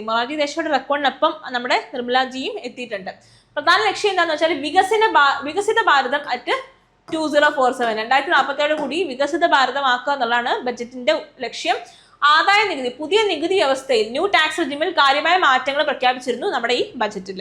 2025 ബജറ്റിൽ പുതിയ ന്യൂ ടാക്സ് റെജിമിനെ പറ്റിയിട്ടുള്ള കുറച്ചേറെ കാര്യങ്ങൾ പ്രതിപാദിച്ചിരുന്നു. ഇനി അടുത്ത ചോദ്യം നമുക്ക് നോക്കാം. സ്വതന്ത്ര ഇന്ത്യയുടെ ആദ്യത്തെ ബജറ്റ് അവതരിപ്പിച്ചത് ആരാണെന്നാണ് ചോദ്യം. എന്നാണ് ചോദ്യം. അപ്പൊ നമുക്ക് നോക്കാം. John Mathai, RK Shanmukham Shetty, CD Deshmukh, Liaquat Ali Khan. ഇതിൽ ആരാണ് സ്വതന്ത്ര ഇന്ത്യയുടെ ആദ്യത്തെ ബജറ്റ് അവതരിപ്പിച്ചത്? നമുക്ക് എല്ലാവർക്കും അറിയാലോ ഉത്തരം. നമ്മളൊരു PSC ആസ്പിറന്റ് ആണെങ്കിൽ ഒബ്വിയസ്ലി പഠിച്ചിരിക്കേണ്ടതാണ് ഈ ഒരു ചോദ്യത്തിന്റെ ഉത്തരം. അപ്പൊ ഉത്തരം എന്താണ്? RK ഷൺമുഖം ചെട്ടിയാണ് സ്വതന്ത്ര ഇന്ത്യയുടെ ആദ്യത്തെ ബജറ്റ് അവതരിപ്പിച്ചത്. നമ്മൾ ആസ്പിറൻസിന് എല്ലാവർക്കും അറിയുന്ന ഒരു ആൻസർ ആണ് ഇത്. അപ്പൊ അടുത്ത ക്വസ്റ്റ്യൻ നമുക്ക് നോക്കാം. Who served as the chief guest at the Republic Day celebrations in India in 2025? 2025 republic ദിന പരേഡിലെ ചീഫ് ഗസ്റ്റ് ആയിട്ട് സെർവ് ചെയ്തത് ആരാണെന്നാണ് ക്വസ്റ്റ്യൻ. അപ്പൊ നമുക്ക് ഓപ്ഷൻസ് നോക്കാം. Jair Bolsonaro, Emmanuel Macron, Prabowo Subianto, Abdul Fattah el-Sisi. അപ്പോൾ Jair Bolsonaro, Emmanuel Macron, Prabowo Subianto, Abdul Fattah el-Sisi. ഇതാണ് ഓപ്ഷൻസ്. നമുക്ക് എല്ലാവർക്കും ഉത്തരം അറിയാം, വാർത്തകളിലൊക്കെ നിറഞ്ഞിരുന്നു അല്ലേ? ഉത്തരം പ്രബോവോ സുബിയാൻഡോ ആണ്. 2025 ഇന്ത്യയുടെ 76ാമത് റിപ്പബ്ലിക് ദിന ആഘോഷങ്ങളിൽ മുഖ്യാതിഥിയായി പങ്കെടുത്തത് ഇന്തോനേഷ്യൻ പ്രസിഡന്റ് പ്രബോവോ സുബിയാൻഡോ ആയിരുന്നു. പ്രാധാന്യം: ഇന്ത്യയും ഇന്തോനേഷ്യയും തമ്മിലുള്ള നയതന്ത്ര ബന്ധത്തിന്റെ 75ാം വാർഷിക ആഘോഷം നടക്കുന്ന വേളയായിരുന്നു നമ്മുടെ ഈ ഒരു 26ാമത്തെ നമ്മുടെ റിപ്പബ്ലിക് ദിന പരേഡ് നടന്നത്. അപ്പോൾ എന്താ സംഭവം എന്ന് വെച്ചാൽ ഇന്ത്യയും ഇന്തോനേഷ്യയും തമ്മിലുള്ള നയതന്ത്ര ബന്ധത്തിന്റെ 75ാം വാർഷികം ആഘോഷിക്കുന്ന വേളയായിരുന്നു ഈ സന്ദർശനത്തിന്റെ ആ സമയം. അപ്പം മറ്റു ഓപ്ഷൻസ് നമ്മൾ നോക്കിക്കഴിഞ്ഞാൽ ഇമ്മാനുവൽ മാക്രോൺ ആരാണ്? 2024 റിപ്പബ്ലിക് ദിന മുഖ്യാതിഥിയായിരുന്ന ഫ്രഞ്ച് പ്രസിഡന്റ് ആയിരുന്നു ഇമ്മാനുവൽ മാക്രോൺ. അതുപോലെ തന്നെ അബ്ദുൽ ഫത്താഹ് എൽ-സിസി എന്ന് പറയുന്നത് 2023 റിപ്പബ്ലിക് ദിന മുഖ്യ അതിഥിയായിരുന്നു. ഈജിപ്ഷ്യൻ പ്രസിഡന്റ് ആയിരുന്നു. ജെയർ ബോൾസനാരോ ആരായിരുന്നു? 2020 റിപ്പബ്ലിക് ദിന മുഖ്യാതിഥിയായിരുന്നു, മുൻ ബ്രസീലിയൻ പ്രസിഡന്റ് ആയിരുന്നു. അപ്പം നമ്മൾ ശ്രദ്ധിക്കേണ്ടത് എന്താണെന്ന് വെച്ചാൽ റിപ്പബ്ലിക് ദിന പരേഡുകളും അതിലെ ഗസ്റ്റുകളും PSCയുടെ ഫേവറേറ്റ് ആണ്, UPSCയുടെ ഫേവറേറ്റ് ആണ് അല്ലെ? PSCയുടെ ഫേവറേറ്റ് ആണ്. സോ ആ ഒരു കാര്യം നമ്മൾ 2024, 2025, 2026 ഇതൊക്കെ നമ്മൾ പഠിച്ചിട്ട് വേണം അടുത്ത ഡിഗ്രി പ്രിലിംസിന് വേണ്ടി പോകാനാണ് ഈ ഒരു ക്വസ്റ്റ്യൻ നമുക്ക് ഒരു സൂചന തരുന്നത്. അത് നമുക്ക് എന്തായാലും പഠിച്ചിട്ട് ഡിഗ്രി പ്രിലിംസ് അറ്റംപ്റ്റ് ചെയ്ത് നോക്കാം. ഇനി നമുക്ക് അടുത്ത ക്വസ്റ്റ്യൻ നോക്കാം. ഇറാൻ ഇസ്രായേൽ യുദ്ധത്തെ തുടർന്ന് ഇറാനിൽ നിന്നും ഇന്ത്യക്കാരെ ഇന്ത്യയിലേക്ക് എത്തിക്കുവാനുള്ള നടപടി അറിയപ്പെടുന്നത് എന്ത് പേരിലാണ്? ഇറാൻ ഇസ്രായേൽ യുദ്ധത്തെ തുടർന്ന് ഇറാനിൽ നിന്നും ഇന്ത്യക്കാരെ ഇന്ത്യയിലേക്ക് എത്തിക്കുവാനുള്ള നടപടി അറിയപ്പെടുന്നത് എന്ത് പേരിലാണ്? Operation Sindoor, operation Ganga, operation Sindhu, operation Shakti. Operation Sindoor എല്ലാം നമുക്ക് ഉറപ്പായിട്ടും അറിയാം അല്ലെ? ഓപ്പറേഷൻ സിന്ദൂർ എല്ലാം നമുക്ക് ഉറപ്പായിട്ടും അറിയാം. അപ്പം എന്താണ് ഇതിന്റെ ഉത്തരം നമുക്ക് നോക്കാം. അപ്പൊ നമുക്ക് ഉത്തരം നോക്കാം. ഉത്തരം എന്ന് പറയുന്നത് ഓപ്പറേഷൻ സിന്ധു ആണ്. അപ്പോൾ 2024-25 കാലഘട്ടത്തിൽ ഉണ്ടായ ഇറാൻ ഇസ്രായേൽ സംഘർഷത്തെ തുടർന്ന് ഇറാനിൽ കുടുങ്ങിപ്പോയ ഇന്ത്യക്കാരെ സുരക്ഷിതമായി നാട്ടിലെത്തിക്കാൻ ഇന്ത്യ നടത്തിയ രക്ഷാപ്രവർത്തനമാണ് ഓപ്പറേഷൻ സിന്ധു. അപ്പം വ്യോമമാർഗത്തിൽ കൂടെയും കടൽ മാർഗത്തിൽ കൂടെയും കുറെ ആയിരക്കണക്കിന് ഇന്ത്യക്കാരെ രക്ഷിക്കാൻ വേണ്ടിയിട്ട് ഈ ഒരു ഓപ്പറേഷൻ സിന്ധുവിൽ കൂടെ സാധിച്ചിട്ടുണ്ടായിരുന്നു. ഇനി ബാക്കിയുള്ള ഓപ്ഷൻസ് നോക്കുമ്പോഴത്തേക്കും ഓപ്പറേഷൻ സിന്ദൂർ ഈ പേരിൽ പ്രശസ്തമായ ഒരു രക്ഷാദൗത്യം ഇല്ല. രക്ഷാദൗത്യമല്ലല്ലോ ഓപ്പറേഷൻ സിന്ദൂർ എന്ന് പറയുന്നത്. ആ പഹൽഗാമിലെ ആ നടന്ന ഇൻസിഡന്റുമായിട്ട് ബന്ധപ്പെട്ട് ഇന്ത്യ തിരിച്ചടിക്ക് നൽകിയ പേരായിരുന്നു ഓപ്പറേഷൻ സിന്ദൂർ. അത് രക്ഷാദൗത്യം അല്ല. അതേപോലെ ഓപ്പറേഷൻ ഗംഗ. ഓപ്പറേഷൻ ഗംഗ എന്നുള്ളത് ഉക്രൈൻ റഷ്യ യുദ്ധത്തെ തുടർന്ന് ഉക്രൈനിൽ നിന്ന് ഇന്ത്യക്കാരെ രക്ഷിക്കാൻ നടത്തിയ ദൗത്യമാണ് ഓപ്പറേഷൻ ഗംഗ. അതേപോലെ ഓപ്പറേഷൻ ശക്തി എന്നുള്ളത് 1998 ഇന്ത്യയുടെ രണ്ടാമത്തെ അണുപരീക്ഷണത്തിന്റെ നൽകിയ പേരായിരുന്നു ഓപ്പറേഷൻ ശക്തി. ഇനി കുറച്ച് ഓപ്പറേഷൻസ് അല്ലാതുള്ളത് കൊടുക്കാൻ നമുക്ക് നോക്കാം. ഓപ്പറേഷൻ കാവേരി സുഡാൻ ആഭ്യന്തര യുദ്ധത്തെ തുടർന്നുണ്ടായ ഓപ്പറേഷൻ ആയിരുന്നു operation Kaveri. Operation Ajay Israel Hamas യുദ്ധത്തിനെ തുടർന്നുണ്ടായ ഓപ്പറേഷൻ ആയിരുന്നു ഓപ്പറേഷൻ അജയ്. അതുപോലെ ഓപ്പറേഷൻ ദേവി ശക്തി അഫ്ഗാനിസ്ഥാനിലെ താലിബാൻ അധിനിവേശത്തെ തുടർന്നുണ്ടായ ഒരു ഓപ്പറേഷനാണ് ഓപ്പറേഷൻ ദേവി ശക്തി. ഓപ്പറേഷൻ ദോസ്ത് എന്ന് പറയുന്നത് തുർക്കി സിറിയ ഭൂകമ്പത്തിനെ തുടർന്നുണ്ടായ ഓപ്പറേഷനാണ് ഓപ്പറേഷൻ ദോസ്ത്. അപ്പോൾ ഈ കുറച്ച് ഓപ്പറേഷൻസ് ഒക്കെ വളരെ ഇമ്പോർട്ടൻ്റ് ആണ്. റീസെൻ്റ്ലി ഓപ്പറേഷൻസ് നടത്തിയിട്ടുണ്ടെങ്കിൽ അതും നമ്മൾ പഠിച്ചിരിക്കേണ്ടത് വളരെ അത്യാവശ്യമാണ്. ഇനി അടുത്ത നോക്കാം.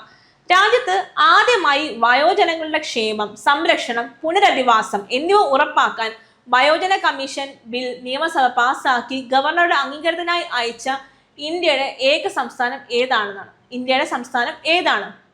ഇപ്പോൾ രാജ്യത്ത് ആദ്യമായി വയോജനങ്ങളുടെ ക്ഷേമം, സംരക്ഷണം, പുനരധിവാസം എന്നിവ ഉറപ്പാക്കാൻ വയോജന കമ്മീഷൻ ബിൽ നിയമസഭ പാസ്സാക്കി ഗവർണറുടെ അംഗീകാരത്തിനായി അയച്ച ഇന്ത്യൻ സംസ്ഥാനം ഏത് എന്നാണ് ചോദ്യം. അപ്പോൾ ഓപ്ഷൻസ് ഏതൊക്കെയാണ്? തമിഴ്നാട്, അതുപോലെ കർണാടക, മഹാരാഷ്ട്ര, കേരളം.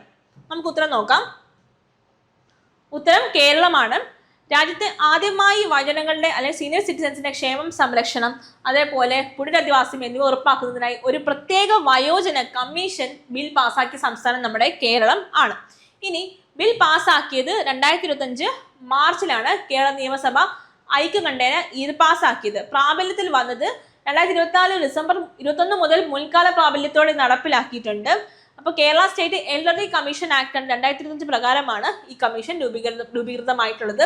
ഇതിന്റെ ലക്ഷ്യം എന്താണ്? ഇതിന്റെ ലക്ഷ്യം വയോജനങ്ങളുടെ അവകാശങ്ങൾ സംരക്ഷിക്കുക, ചൂഷണങ്ങളിൽ നിന്നും അപകടങ്ങളിൽ നിന്നും അവർക്ക് സംരക്ഷണം നൽകുക, അതേപോലെ അവർക്കായിട്ട് മാർഗനിർദ്ദേശങ്ങൾ പുറപ്പെടുവിക്കുക എന്നതാണ് ഈ കമ്മീഷന്റെ പ്രധാന ചുമതലകൾ. അതേപോലെ പ്രത്യേകത, ഇന്ത്യയിൽ ഇത്തരമൊരു നിയമപരമായ കമ്മീഷൻ വയോജനങ്ങൾക്കായി രൂപീകരിക്കുന്ന ആദ്യ സംസ്ഥാനമാണ് കേരളം. ഇപ്പം നമുക്ക് വേറൊരു കാര്യം പറയാം. കേരളം എന്താണ്? വൃദ്ധജനങ്ങൾ കൂടിക്കൊണ്ടിരിക്കുന്ന സംസ്ഥാനമാണ്. അപ്പം ഇങ്ങനത്തെ ഒരു കമ്മീഷൻ വളരെയധികം അത്യാവശ്യമായിരുന്നു. അതുകൊണ്ടുതന്നെ നമ്മുടെ ഗവൺമെന്റ് വളരെ അഭിനന്ദനം അർഹിക്കുന്നുണ്ട്. അതേപോലെ അടുത്ത ക്വസ്റ്റ്യൻ നമുക്ക് നോക്കാം. ലോകത്തിലെ ഏറ്റവും വേഗത കൂടിയ ഹൈസ്പീഡ് ട്രെയിൻ ആയിട്ടുള്ള CR 450 അനാച്ഛാദനം ചെയ്ത രാജ്യം ഏതാണെന്നാണ് ചോദ്യം. ലോകത്തിൽ ഏറ്റവും വേഗത കൂടിയ ഹൈസ്പീഡ് ട്രെയിൻ ആയിട്ടുള്ള CR 450 അനാച്ഛാദനം ചെയ്ത രാജ്യം ഏതാണെന്നാണ് ചോദ്യം. Japan, China, French, Germany. Japan, France, China, Germany. ഇതാണ് നമ്മുടെ ഓപ്ഷൻസ്. അപ്പോൾ ഉത്തരം ഏതാണ്? ഉത്തരം എന്ന് പറയുന്നത് ചൈനയാണ് നമ്മുടെ ഉത്തരം. ഓക്കെ. ലോകത്തിലെ ഏറ്റവും വേഗതയേറിയ ബുള്ളറ്റ് ട്രെയിൻ എന്ന ഖ്യാതിയോടെ ചൈന പുറത്തെടുക്കുന്ന പുതിയ ഹൈസ്പീഡ് ട്രെയിനാണ് CR 550. ഈ വേഗത എന്ന് വെച്ചാൽ ഈ ട്രെയിനിന്റെ പ്രവർത്തന വേഗത മണിക്കൂറിൽ 450 കിലോമീറ്റർ ആണ്. നിലവിലുള്ള ഹൈസ്പീഡ് ട്രെയിനുകളുടെ വേഗത മണിക്കൂറിൽ 350 കിലോമീറ്റർ ആണ്. അപ്പോൾ ഇവിടെ 450 കിലോമീറ്ററോളം വരുന്നുണ്ട്. ചൈനയിലെ CR450 ഇന്നോവേഷൻ പ്രോജക്ട് എന്ന പദ്ധതിയുടെ ഭാഗമായാണ് ഇത് വികസിപ്പിച്ച് എടുത്തത്. ഇത് പരിസ്ഥിതി സൗഹൃദത്തെ സംബന്ധിച്ച് വരുമ്പോഴത്തേക്കും ഉയർന്ന വേഗതയുണ്ടെങ്കിലും നിലവിലുള്ള ട്രെയിനുകളെക്കാൾ കുറഞ്ഞ ഊർജം മാത്രമേ ഇതിനാവശ്യമായിട്ട് വരുന്നുള്ളൂ. കൂടാതെ 100% റീസൈക്കിൾ ചെയ്യാവുന്ന സാമഗ്രികളാണ് ഇത് നിർമ്മാണത്തിനും ഉപയോഗിച്ചിരിക്കുന്നത്. അതേപോലെ യാത്രാ സമയം ഈ ട്രെയിൻ യാഥാർത്ഥ്യമാകുന്നതോടുകൂടി ബീജിംഗിൽ നിന്നും ഷാങ്ഹായിലേക്കുള്ള യാത്രാ സമയം വെറും 2.5 മണിക്കൂറായി കുറയുന്നു. നിലവിൽ ഇത് 4.5 മണിക്കൂർ ആണ്. ഇനി ലോകത്തെ ആദ്യത്തെ ബുള്ളറ്റ് ട്രെയിൻ ഏതാണ്? ഷിൻകാൻസൻ ജപ്പാനിലെ 1964 ആദ്യത്തെ ബുള്ളറ്റ് ട്രെയിൻ. ഷിൻകാൻസനിലെ ജപ്പാൻ ബുള്ളറ്റ് ട്രെയിൻ ആണ് ആദ്യത്തെ ബുള്ളറ്റ് ട്രെയിൻ എന്ന് പറയുന്നത്. ലോകത്തിലെ ഏറ്റവും വേഗത ഏറിയ മാഗ്ലൈവ് ട്രെയിൻ ഏതാണെന്നാണ്. മാഗ്ലൈവ് ട്രെയിൻ ചൈനയിലാണ്. മണിക്കൂറിൽ 600 കിലോമീറ്റർ വേഗതയാണ് ഇതിനുള്ളത്. ഇന്ത്യയിലെ ആദ്യത്തെ ബുള്ളറ്റ് ട്രെയിൻ പദ്ധതി ഏതാണെന്നാണ് ക്വസ്റ്റ്യൻ. അടുത്തത് മുംബൈ അഹമ്മദാബാദ് ജപ്പാന്റെ സഹായത്തോടെ നടത്തുന്ന പദ്ധതിയാണ്. മുംബൈ അഹമ്മദാബാദ് പദ്ധതിയാണ് ആദ്യത്തെ ബുള്ളറ്റ് ട്രെയിൻ പദ്ധതി. അതുപോലെ ഇന്ത്യയിലെ ഏറ്റവും വേഗതയേറിയ ട്രെയിൻ ഏതാണെന്നാണ് അടുത്തത്. അത് നോക്കിയേ, വന്ദേ ഭാരത് എക്സ്പ്രസ് ആണ്. അത് മണിക്കൂറിൽ 150 കിലോമീറ്റർ വരെ വേഗതയുണ്ട് വന്ദേ ഭാരത് എക്സ്പ്രസിന്. ഐക്യരാഷ്ട്രസഭയുടെ ഇപ്പോഴത്തെ സെക്രട്ടറി ജനറൽ ആരാണെന്നാണ് ക്വസ്റ്റ്യൻ. ഐക്യരാഷ്ട്രസഭയുടെ ഇപ്പോഴത്തെ സെക്രട്ടറി ജനറൽ ആരാണെന്നാണ് ക്വസ്റ്റ്യൻ. അപ്പോൾ നമുക്ക് നോക്കാം. Antonio Guterres, Ban Ki Moon, coffee അന്നൻ, Trygve Lie. ഇതൊക്കെയാണ് ഓപ്ഷൻസ്. നമുക്ക് ഈസി ആയിട്ട് കിട്ടും അല്ലേ? അന്റോണിയോ ഗുട്ടറസ്, അതുപോലെ ബാൻ കി മൂൺ, കോഫി അന്നൻ, അതുപോലെ ട്രിഗ്വേലി. ഇതിൽ ആരാണെന്നാണ് ക്വസ്റ്റ്യൻ. നമുക്ക് ഉത്തരം നോക്കാം. അന്റോണിയോ ഗുട്ടറസ് ആണ് ഉത്തരം. ഐക്യരാഷ്ട്രസഭയുടെ നിലവിലെ 9ാമത്തെ സെക്രട്ടറി ജനറൽ ആണ് അന്റോണിയോ ഗുട്ടറസ്. അപ്പം നിലവിലെ അല്ലെങ്കിൽ 9ാമത്തെ സെക്രട്ടറി ജനറൽ ആണ് അന്റോണിയോ ഗുട്ടറസ്. രാജ്യം പോർച്ചുഗലാണ്. പോർച്ചുഗലിലെ മുൻ പ്രധാനമന്ത്രിയായിരുന്നു ഇദ്ദേഹം. കാലാവധി 2017 ജനുവരി 1 അദ്ദേഹം ആദ്യമായി ചുമതലയേറ്റത്. 2022 ജനുവരി 1 മുതൽ അദ്ദേഹം തന്റെ 2ാം 5 വർഷ കാലാവധി വീണ്ടും ആരംഭിച്ചു. അദ്ദേഹത്തിന് മുൻഗാമിയായിരുന്നു ബാൻ കി മൂൺ. ദക്ഷിണ കൊറിയ സ്വദേശിയായിരുന്നു ബാൻ കി മൂൺ. അതേപോലെ 1ാമത്തെ സെക്രട്ടറി ജനറൽ ആരാണെന്നാണ് നമുക്ക് നോക്കേണ്ടത്. 1ാം സെക്രട്ടറി ജനറൽ ട്രിഗ്വേലി ആയിരുന്നു. നോർവേ എന്നുള്ള ട്രിഗ്വേലി ആയിരുന്നു. അപ്പം നമ്മുടെ ഇപ്പം PSCയുടെ നിലവാരം പോകുന്നത് കണ്ടില്ലേ? ചോദിച്ച ഓപ്ഷൻസ് എല്ലാം വളരെ സ്റ്റാൻഡേർഡ് ഓപ്ഷൻസ് ആണ്. അതുമായിട്ട് ബന്ധപ്പെട്ട ആൾക്കാരുടെ ഓപ്ഷൻസ് ആണ് ചോദിക്കുന്നത് മൊത്തം. അത് നമ്മൾ കൺഫ്യൂഷൻ ആക്കണം. നമുക്ക് ക്ലാരിറ്റി വേണം ഒരു കാര്യത്തിൽ. അതുകൊണ്ടാണ് അവരിങ്ങനെ ചോദിക്കുന്നത്. അപ്പോൾ 1ാമത്തെ സെക്രട്ടറി ജനറൽ ആണ് ട്രിഗ്വേലി. നോർവേ ആണ് അദ്ദേഹത്തിന്റെ സ്ഥലം. അതേപോലെ ഏഷ്യയിൽ നിന്നുള്ള ആദ്യത്തെ സെക്രട്ടറി ജനറൽ ആണ് യു താൻ, മ്യാൻമാർ ആണ്. അതുപോലെ പദവിയിലിരിക്കെ അന്തരിച്ച ഏക സെക്രട്ടറി ജനറൽ ആണ് ഡാഗ് ഹാമർഷീൽഡ് ആയിരുന്നു പദവിയിലിരിക്കെ അന്തരിച്ച ഏക സെക്രട്ടറി ജനറൽ. അതുപോലെ ആഫ്രിക്കയിൽ നിന്നുള്ള ആദ്യ സെക്രട്ടറി ജനറൽ ആയിരുന്നു ബൗത്രോസ് കാലി. ഓക്കെ. ഇനി കാലാവധി എന്ന് വെച്ചാൽ ഇവരുടെയൊക്കെ 5 വർഷമാണ്. വീണ്ടും തിരഞ്ഞെടുക്കപ്പെടാൻ അർഹതയുണ്ട്. നിയമനം എന്താണെന്ന് വെച്ചാൽ നിയമനത്തിന്റെ കാര്യം വരുമ്പോഴത്തേക്കും സുരക്ഷാ കൗൺസിലിന്റെ ശുപാർശ പ്രകാരം ജനറൽ അസംബ്ലി നിയമിക്കുന്നു. നിയമനം സുരക്ഷാ കൗൺസിലിന്റെ സെക്യൂരിറ്റി കൗൺസിലിന്റെ ശുപാർശ പ്രകാരം ജനറൽ അസംബ്ലിയാണ് നിയമിക്കുന്നത്. അടുത്ത ക്വസ്റ്റ്യൻ. നാസയിലെ ബഹിരാകാശ യാത്രികരായ സുനിത വില്യംസും ബാരി വിൽമോറും 2024 ജൂൺ മുതൽ 2025 മാർച്ച് വരെ 9 മാസക്കാലം അന്താരാഷ്ട്ര ബഹിരാകാശ നിലയത്തിലെ ഗവേഷണത്തിന് ശേഷം ഭൂമിയിലേക്ക് മടങ്ങിയത് ഏത് വാഹനത്തിലായിരുന്നു?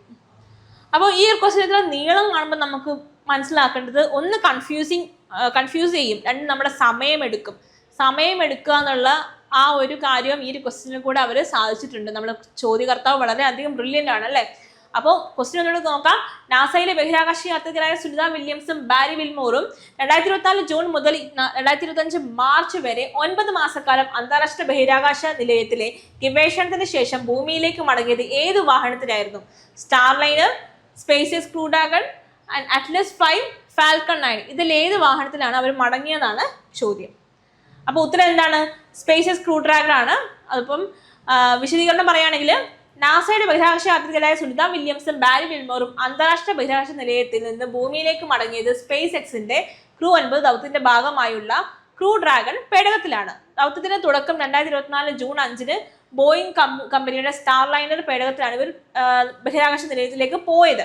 പ്രശ്നം എന്താ പറ്റിയെന്ന് വെച്ചാൽ സ്റ്റാർ ലൈനർ പേടകത്തിലെ സാങ്കേതിക തകരാറുകൾ വന്നിട്ട് യാത്രികരെ തിരിച്ചു കൊണ്ടുവരാൻ സുരക്ഷിതമല്ലെന്ന് നാസ തീരുമാനിച്ചു. അങ്ങനെ മടക്കം 8 ദിവസത്തിന് ദൗത്യത്തിനായി പോയ ഇവർക്ക് സ്റ്റാർ ലൈനർ തകരാറിലായതിനാൽ 8 മാസത്തിനകം അവിടെ തുടരേണ്ടി വന്നു. അപ്പോൾ ഒടുവിൽ 2025 ഫെബ്രുവരിയിൽ വിക്ഷേപിച്ച സ്പേസ് എക്സ് ക്രൂ ദൗത്യത്തോടൊപ്പം ചേർന്ന് 2025 മാർച്ചിൽ അവർ സുരക്ഷിതമായി ഭൂമിയിൽ തിരിച്ചെത്തി. അപ്പോൾ സ്റ്റാർ ലൈനർ എന്ന് പറഞ്ഞാൽ യാത്രികരില്ലാതെ വെറും പേടകം മാത്രമായി 2024 സെപ്റ്റംബറിൽ ഭൂമിയിൽ തിരിച്ചിറക്കിയിരുന്നു സ്റ്റാർ ലൈനർ. ഓക്കെ, അപ്പോൾ ഇത്രയാണ് അതുമായിട്ട് സംബന്ധിച്ചിട്ടുള്ള ഫാക്റ്റുകൾ. ഇനി സുനിത വില്യംസ് ബഹിരാകാശത്തേക്ക് പോയ പേടകം ഏതാണ്? ബോയിങ്ങിലെ സ്റ്റാർ ലൈനർ ആണ്. അവർ തിരികെ വന്ന പേടകം സ്പേസ് ക്രൂ ഡ്രാഗൺ ആണ്. അതിൽ വിക്ഷേപണ വാഹനം ഏതാണ്? ഫാൽക്കൺ 9 ആണ്. വിക്ഷേപണ വാഹനം ഫാൽക്കൺ 9 ആണ്. സ്റ്റാർ ലൈനർ വിക്ഷേപിച്ച റോക്കറ്റ് അറ്റ്ലസ് 5 ആണ്. സ്റ്റാർ ലൈനർ വിക്ഷേപിച്ച റോക്കറ്റ് അറ്റ്ലസ് 5 ആണ്. അപ്പം നമുക്ക് ഓർമ്മിക്കാൻ എന്താണ്, ബോയിങ്ങിൽ പോയി വന്നത് സ്പേസ് എക്സിൽ. അപ്പം പോയത് ബോയിങ്ങിൽ, വന്നത് സ്പേസ് എക്സിൽ. അങ്ങനെ ചുമ്മാ ഞാനോട് കൊടുക്കുന്നേ ഉള്ളൂ. അപ്പം നമുക്ക് അടുത്ത് നോക്കാം. കേരള സംസ്ഥാനത്തിന്റെ ഗവർണർ ആരെന്നാണ് അടുത്ത ചോദ്യം. കേരള സംസ്ഥാനത്തിന്റെ ഗവർണർ ആരെന്നാണ് അടുത്ത ചോദ്യം. R N Ravi, Rajendra Vishwanath Arlekar, PS Sreedharan Pillai, Jishnu Dev Varma. അതാണ് ചോദ്യം. അപ്പൊ ആരാണ്? യെസ്, നമുക്കറിയാം അല്ലേ, രാജേന്ദ്ര വിശ്വനാഥ് ആർലേക്കർ ആണ് ഇപ്പോഴത്തെ ഗവർണർ. നമുക്കറിയാം. 2024 എഴുത്തച്ഛൻ പുരസ്കാരം നേടിയതാര്? S ഹരീഷ് ആണോ, P വത്സലയാണോ, NS മാധവനാണോ, MT വാസുദേവൻ നായരാണോ? അതിന്റെ ഉത്തരം നമുക്കറിയാം അല്ലേ, NS മാധവനായിരുന്നു. അപ്പോൾ കേരളത്തിലെ നിലവിലെ ഗവർണർ രാജേന്ദ്ര വിശ്വനാഥ് ആർലേക്കർ ആണ്. അദ്ദേഹത്തെ കുറിച്ചുള്ള പ്രധാന വിവരങ്ങൾ പറയുകയാണെങ്കിൽ 2025 ജനുവരി 2 അദ്ദേഹം കേരളത്തിന് 23ാമത്തെ ഗവർണറായിട്ട് സത്യപ്രതിജ്ഞ ചെയ്തു. 23ാമത്തെ ഗവർണറായിട്ട് അദ്ദേഹം സത്യപ്രതിജ്ഞ ചെയ്തു. മുൻഗാമിയായിരുന്നു ആരിഫ് മുഹമ്മദ് ഖാൻ. അദ്ദേഹത്തിന് പകരമായിട്ടാണ് നമ്മുടെ ആർലേക്കർ വന്നിട്ടുള്ളത്. ഗോവ സ്വദേശിയായിട്ടുള്ള അദ്ദേഹം നേരത്തെ ബീഹാർ, ഹിമാചൽ പ്രദേശ് എന്നീ സംസ്ഥാനങ്ങളിലെ ഗവർണറായും ഗോവ നിയമസഭ സ്പീക്കറായും സേവനം അനുഷ്ഠിച്ചിട്ടുണ്ട്. അപ്പൊ അധിക ചുമതലയായിട്ട് 2026 മാർച്ചിൽ അദ്ദേഹത്തിന് തമിഴ്നാട് ഗവർണറുടെ അധിക ചുമതല കൂടി നൽകിയിട്ടുണ്ട്. ഇനി കുറച്ച് പ്രസ്താവന വന്നിട്ടുണ്ട്. കേരള ഗവർണർ രാജേന്ദ്ര വിശ്വനാഥ് ആർലേക്കറെ സംബന്ധിച്ച് ശരിയായ പ്രസ്താവന ഏതെന്നാണ്? അദ്ദേഹം കേരളത്തിന്റെ 21ാമത്തെ, ഞാൻ ആ ക്വസ്റ്റ്യൻ ആയിട്ട് കൊടുത്ത കേട്ടോ, ഞാനായിട്ട് ക്വസ്റ്റ്യൻ ഉണ്ടാക്കിയതാണ്. എന്ന് വെച്ചാൽ നമുക്ക് ഓൾറെഡി നമ്മൾ ഫാക്ട്സ് പഠിച്ചു പോകുന്നു. അപ്പൊ പിന്നെ നമുക്കൊന്ന് ടെസ്റ്റ് ചെയ്യാലോ എന്താണെന്നുള്ളത്. അപ്പോൾ കേരള ഗവൺമെന്റ് രാജേന്ദ്ര വിശ്വനാഥ് ആർലേക്കറെ സംബന്ധിച്ച് ശരിയായ പ്രസ്താവന ഇത്. അദ്ദേഹം കേരളത്തിലെ 21ാമത്തെ ഗവർണറാണ്. അവിടെ തെറ്റിയല്ലോ അല്ലെ, 23ാമത്തെ ആണല്ലോ. ഗോവ നിയമസഭയെ ഇന്ത്യയിലെ ആദ്യത്തെ പേപ്പർലെസ് നിയമസഭയാക്കി മാറ്റുന്നതിൽ അദ്ദേഹം പ്രധാന പങ്ക് വഹിച്ചു. കേരള ഹൈക്കോടതി ചീഫ് ജസ്റ്റിസ് നിതിൻ മധുർക്കർ ജംദാർ ആണ് അദ്ദേഹത്തിന് സത്യവാചകം ചൊല്ലിക്കൊടുത്തത്. അപ്പൊ ഇതിൽ ഏതാണ് ഉത്തരം നമുക്ക് മനസ്സിലാക്കാൻ പറ്റുന്നത്? ഒന്ന് എന്തായാലും ഇല്ല. അപ്പൊ ഉത്തരം ഏതാണ്? 2ഉം 3ഉം മാത്രമാണ് നമ്മുടെ ഉത്തരം. 2ഉം 3ഉം മാത്രമാണ് നമ്മുടെ ഉത്തരം. എത്താമത്തെ എന്നുള്ള ചോദ്യം ആ ഒരു വളരെയധികം ഇമ്പോർട്ടൻ്റ് ആണെന്നുള്ളത് ആ ക്വസ്റ്റിനെ കൂടി നിങ്ങൾ മനസ്സിലാക്കേണ്ടതാണ്. ഇനി പ്രോട്ടീനുകളുടെ ത്രിമാന ഘടന പ്രവചിക്കാൻ സഹായിക്കുന്ന നിർമ്മിത ബുദ്ധി ഉപകരണം ഏതാണെന്നാണ് ക്വസ്റ്റ്യൻ. പ്രോട്ടീനുകളുടെ ത്രിമാന ഘടന പ്രവചിക്കാൻ സഹായിക്കുന്ന നിർമ്മിത ബുദ്ധി ഉപകരണം ഏതാണെന്നാണ് ക്വസ്റ്റ്യൻ. അപ്പോൾ DeepMind, chat bot, AlphaFold, Claude. അപ്പോൾ ഇത്രയാണ് നമ്മുടെ ഓപ്ഷൻസ്. പ്രോട്ടീൻസിന്റെ 3 ഡയമെൻഷണൽ പിക്ചർ കിട്ടാൻ പറ്റുന്ന ഏതാണെന്നാണ് ചോദ്യം. അപ്പോൾ ഉത്തരം ഏതാണ്? ആൽഫാഫോൾഡ് ആണ് ഉത്തരം. അപ്പൊ നോക്കാം, ശരിയായ ഉത്തരം ആൽഫാഫോൾഡ് ആണ്. അപ്പം ഗൂഗിൾ ഡീപ് മൈൻഡ് വികസിപ്പിച്ചെടുത്ത ആർട്ടിഫിഷ്യൽ ഇന്റലിജൻസ് പ്രോഗ്രാമാണ് ആൽഫാഫോൾഡ്. അപ്പം പ്രോട്ടീൻ ഫോൾഡിംഗ് എന്ന സങ്കീർണമായ ശാസ്ത്രീയ പ്രതിഭാസം കൃത്യമായി പ്രവചിക്കാൻ ഇത് സഹായിക്കുന്നുണ്ട്.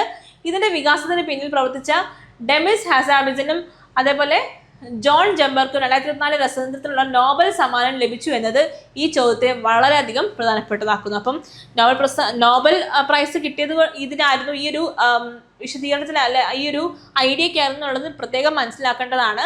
അപ്പം നോബൽ പുരസ്കാരങ്ങളെ പറ്റി പഠിക്കണം എന്നുള്ളതും ഇപ്പം നമുക്ക് ഐഡിയ കിട്ടിയല്ലോ അല്ലേ.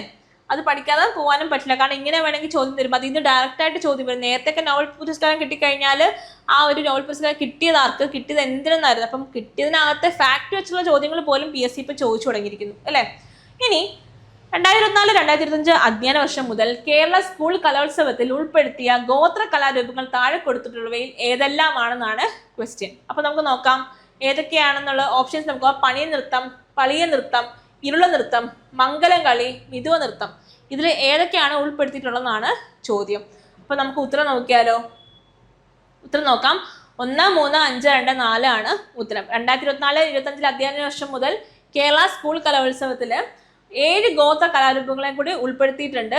അപ്പം ഏതൊക്കെയാണെന്ന് വെച്ചാൽ പണി നൃത്തം, പളി നൃത്തം, ഇരുള നൃത്തം, മംഗലം കളി, മിഥുവ നൃത്തം. അപ്പം ഇത് ആണ് ഓപ്ഷനിൽ ഉണ്ടായിരുന്നത്. ഓക്കെ, നമ്മൾ ഓപ്ഷൻ എടുത്തു.